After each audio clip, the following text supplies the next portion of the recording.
It started with silence, not the peaceful kind, the heavy kind.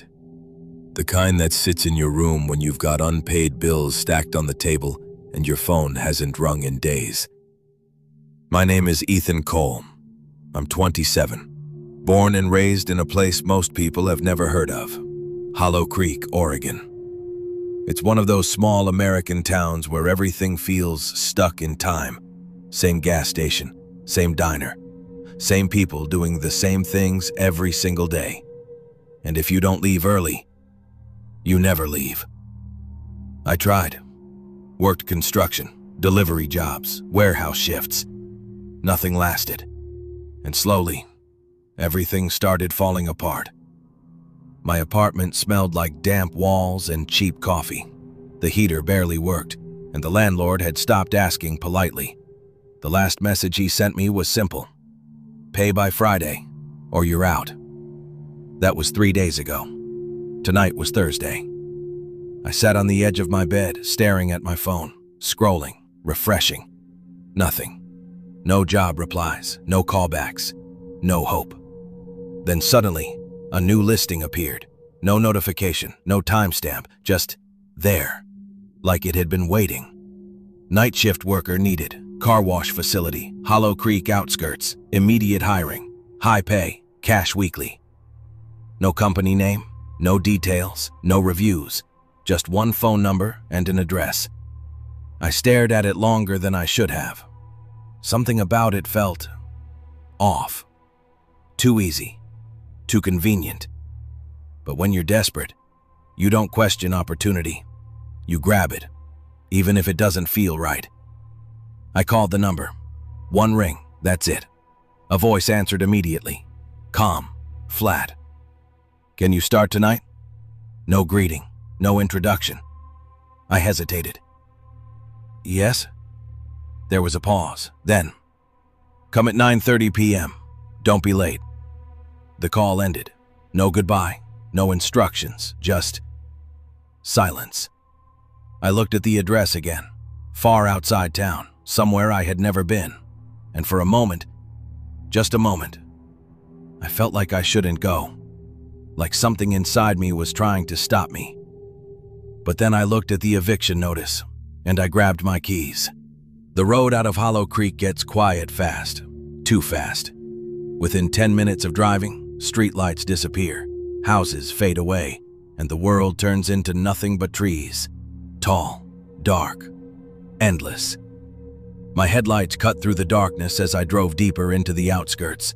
The GPS signal dropped halfway there. Of course it did. I checked my phone again. No signal, just the faint glow of the map frozen on screen. Perfect, I muttered. The road stretched ahead like a black ribbon disappearing into the forest. No cars passed me, not one. No sound except the hum of my engine and the occasional crack of branches in the distance. And then, I noticed something strange. There were no animals, no deer, no raccoons. Nothing crossing the road, nothing moving in the trees. It was like the entire forest was holding its breath. I tightened my grip on the steering wheel. The address said I was close, but there was nothing ahead, just more darkness. Then suddenly, a faint light appeared in the distance, dim, flickering, like it was struggling to stay alive. As I got closer, the shape of the place revealed itself. Old concrete walls, rusty metal frames, broken lights hanging from poles, and above it, a large sign barely hanging on. Hollow Creek Car Wash. The letters flickered one by one, some dead, some blinking. The parking lot was empty. No cars, no workers, no sound. Just wind dragging dust across the cracked pavement. I parked the car slowly, turned off the engine, and immediately, the silence hit me. Hard. No city noise, no distant traffic. Nothing. Just wind. And something else. A low, mechanical hum coming from somewhere inside the facility, even though nothing looked like it was running.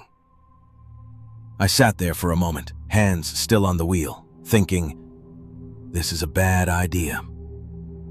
But I had already come too far. So I stepped out, and the moment my feet touched the ground, I felt it. That strange feeling again, like I was being watched. The office door was slightly open. Light spilled out from inside, a weak yellow glow. I walked up slowly, each step echoing louder than it should. The wind died down suddenly. Everything went quiet. Too quiet. I raised my hand to knock. Before I could, the door creaked open on its own. Creak. I froze, standing there, not moving, not breathing. Then I heard a voice from inside. Calm, flat, already expecting me. Ethan. Not a question, a statement. I stepped in. The office was small. Old desk, dust-covered shelves, a ticking clock on the wall that sounded too loud for such a small room. And behind the desk, he stood there. Mr. Halverson. Tall, unnaturally still, like he hadn't moved in a long time. His face was pale, not sickly, just drained. His eyes locked onto mine, sharp, unblinking.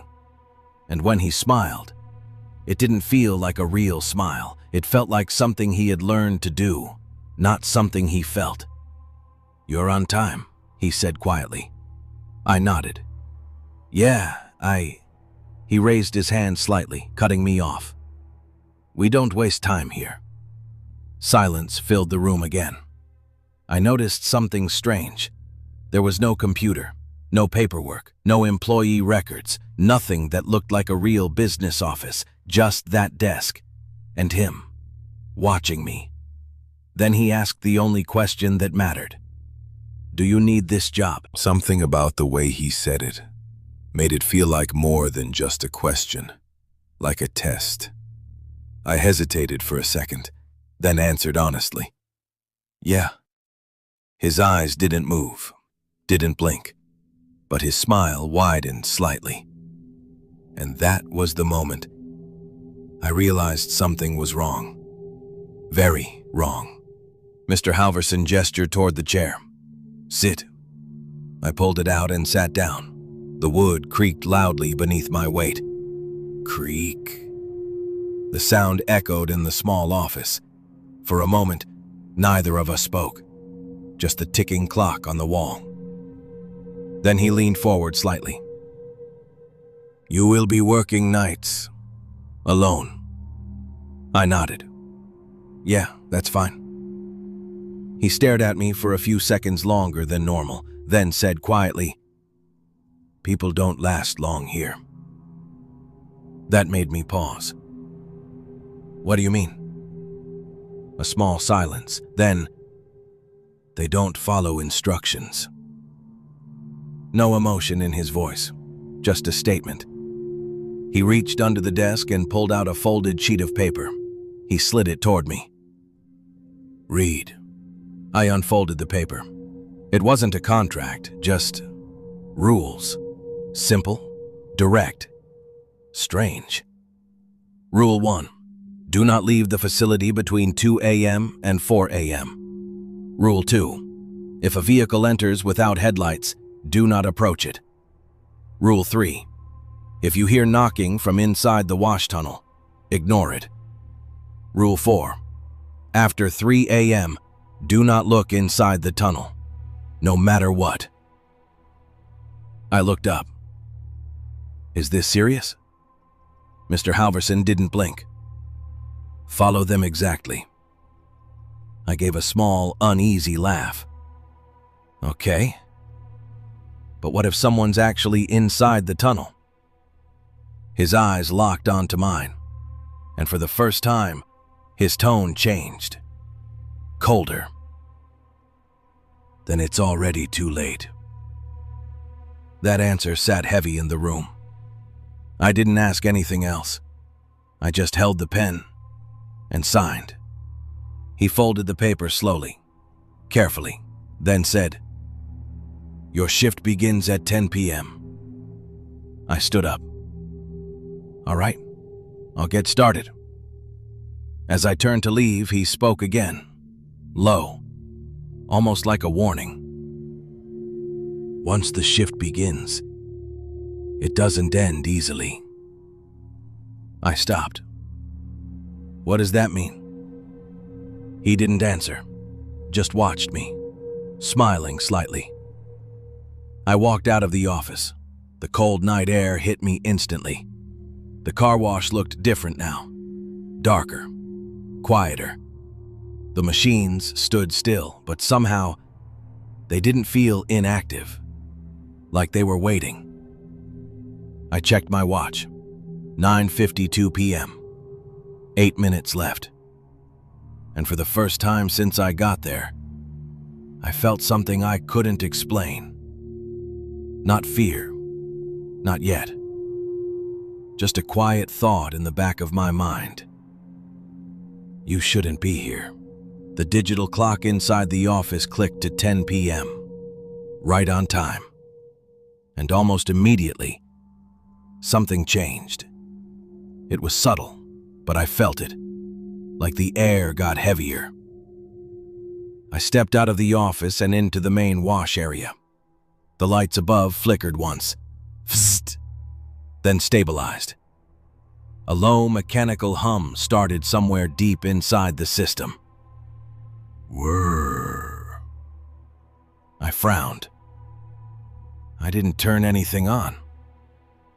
I walked over to the control panel. Everything looked normal. All switches off. System idle. But the sound continued. Steady. Like something was already running. I told myself it was just old wiring, old machines, nothing unusual. Still, I couldn't shake the feeling that the place had just woken up. I tried to focus on the job. Clean the floor, check the hoses, make sure everything was ready. Simple work, keeps your mind busy. That's what I needed. I grabbed a hose and started spraying down the concrete. Water spread across the ground, reflecting the overhead lights. The sound echoed loudly in the empty facility. Too loudly. Every movement felt amplified, every small noise noticeable. I kept working, telling myself this was normal, just another night job. Nothing strange, nothing wrong. Then, I heard it. A soft metallic sound behind me. Clink. I turned. Nothing. Just the machines. Still. Silent. Watching. At around 10:40 p.m., headlights appeared at the entrance. Finally, a customer. I actually felt relieved. A car pulled in slowly. Old sedan, engine running, lights on. Normal. I stepped forward. Evening. The driver didn't respond, didn't even look at me, just drove straight into the wash tunnel. I shrugged it off. Okay, weird guy. I activated the system. The machines came alive, water spraying, brushes rotating. Whirr, shh, clank. Everything working perfectly. Normal, completely normal. But as the car moved through, something felt off. I couldn't explain it, just a feeling, like something inside the tunnel wasn't right. The car exited a few minutes later, water dripping, clean. I walked over to guide it out. The driver still didn't look at me, didn't say anything, just drove away. Weird, but whatever. I turned back toward the tunnel, and that's when I saw it, on the glass of the exit panel. A handprint, from the inside, fresh, wet, pressed hard against the glass. I froze. That wasn't there before. I stepped closer, looked carefully. 5 fingers, clear, human. But the car was already gone. and I hadn't seen anyone inside except the driver. So, who made that? I stepped back slowly, trying to think logically. Maybe the driver touched it. Maybe I missed it. Yeah, that had to be it. Then, from inside the tunnel, a sound. Soft, faint, almost lost in the dripping water. Tap. I froze. Another one. Tap, tap. My chest tightened. That sound. It was coming from inside, like something hitting the wall. Or knocking. I remembered the rule. If you hear knocking, ignore it. I stood there, heart beating faster, listening. The sound continued for a few seconds, then stopped. Just like that. Silence returned. Heavy. Uncomfortable. I quickly walked back to the office, shut the door behind me, locked it. I checked the time. 2:12 a.m. I frowned. That's not possible.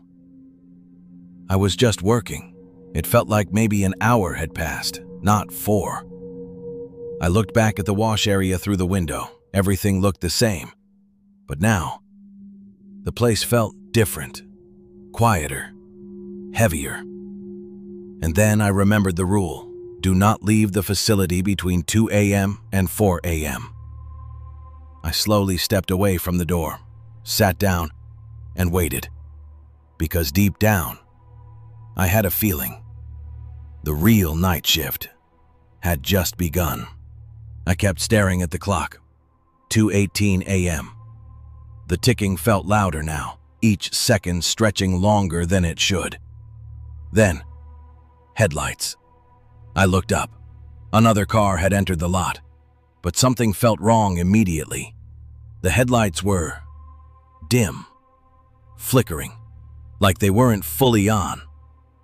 The car rolled forward slowly, too slowly, almost like it wasn't being driven, but pushed.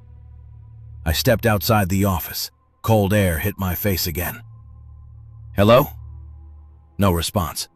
The car stopped right before the tunnel entrance, engine still running, but no movement inside. I took a step forward, then froze. Rule 2. If a vehicle enters without headlights, do not approach. The lights weren't fully off, but they weren't right either. And suddenly, I didn't want to get any closer. I stood there for a few seconds, watching, waiting. Nothing happened. Then, the driver's side door slowly opened. Creak? I felt my stomach drop. No one stepped out. The door just stayed open, swinging slightly in the wind.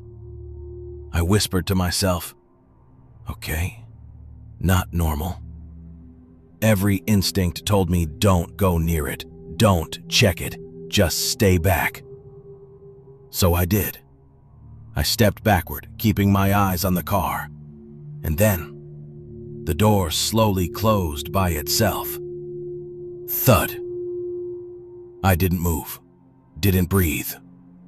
Something was very wrong now. Without warning, the car began moving again, rolling forward, straight into the tunnel. No driver visible, no hands on the wheel, nothing. I just stood there, watching it disappear into the darkness. The machines activated automatically. Water sprayed down, brushes started spinning. The usual sounds filled the air. Whirr, shh, clank. But tonight, those sounds felt louder, more aggressive, almost angry. I stepped closer to the control panel, hands shaking slightly. This isn't happening. The car was halfway through the tunnel. Everything looked normal for a few seconds. Then, the knocking started again, louder this time, clear, from inside the tunnel. Bang, bang, bang. I froze. That wasn't a machine. That wasn't metal. That sounded like someone hitting the walls, hard, trying to get out. My heart started racing. No. The rule echoed in my head. If you hear knocking, ignore it. But this wasn't just knocking anymore. It was panic, desperate, violent, and for a moment, I almost ran toward the tunnel. I took one step forward, just one. And then I saw it. Inside the tunnel, through the water spray and rotating brushes. A shape. Tall, distorted, moving unnaturally. Not like a person, not like anything I understood. It pressed against the inside wall for a second, then disappeared. I stepped back immediately, heart pounding. That's not real. That's not real. But I knew what I saw, and whatever it wasn't supposed to be there. The knocking stopped suddenly, just like before. Total silence. The machine slowed down, then shut off. The car rolled out of the tunnel, clean, perfectly normal, like nothing had happened. I stared at it, waiting, expecting something, but the car just sat there, engine still running, lights flickering. And then, very slowly, the headlights turned off completely. I shouldn't have done it, but I did. I stepped closer, slowly, carefully, my breath visible in the cold air. I reached the driver's side window and looked inside. The seat was empty. No driver, no movement, nothing, just darkness. And then, on the inside of the glass, a fresh handprint appeared, right in front of me. Slap! I jumped back, heart pounding. No one was inside, nothing was there, but something had just touched the glass. I stumbled backward, breathing fast, trying to process everything. This wasn't normal. This wasn't explainable. And then, I realized something. I looked at my watch. 3:03 a.m. My stomach dropped. Rule 4. After 3 a.m., do not look inside the tunnel. Slowly, without thinking, I turned my head and looked back toward the tunnel. The darkness inside felt deeper now, heavier, alive. And for the first time, I had the overwhelming feeling that something inside that tunnel was now looking back at me. I couldn't look away. Even though every instinct screamed at me to stop, I kept staring into the tunnel. The darkness inside wasn't empty anymore. It felt layered, like something deep inside it was shifting. Then, the air changed. Cold, freezing cold. My breath became visible, and I heard it. Not knocking this time, not metal, not machines. A slow, heavy sound. Breathing from inside the tunnel. I stepped back, heart pounding. No. The lights above flickered violently. Fzzzt, fzzzt. And for a split second, I saw something move inside. Not a clear shape, not a person, just movement. Like the darkness itself had lungs, and it was breathing. Behind me, a voice, calm, familiar. You looked inside. I froze, slowly turned around. Mr. Halverson was standing there, right behind me. I hadn't heard him arrive, hadn't heard the office door, nothing. He just appeared. How long have you been standing there? I asked. He ignored the question. His eyes moved past me, toward the tunnel. Then he said something that made my blood run cold. It knows you now. My voice shook. What does? He looked at me, and for the first time, there was no smile, only emptiness. The one that uses the tunnel. My heart dropped. Uses it? For what? A pause, then, to come through. The lights flickered again, and this time, the sound of breathing grew louder. The machines suddenly turned on by themselves, full power, violent. Water blasted into the tunnel, brushes spun aggressively. The entire structure shook. The sound was deafening. Clank, shh. I stumbled backward. "What's happening?" Mr. Halverson didn't move, didn't react. He just said one thing, calm, cold, final. "Your shift has begun." I shook my head. "No, I'm leaving."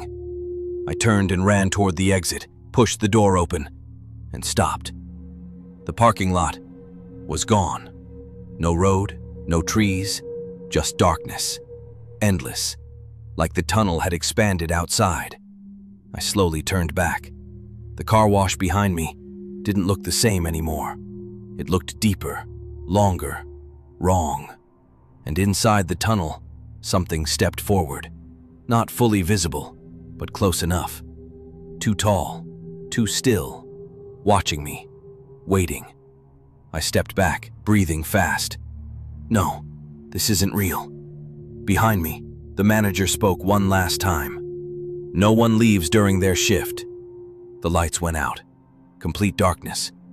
And in that darkness, I heard the same sound again, right in front of me. Breathing.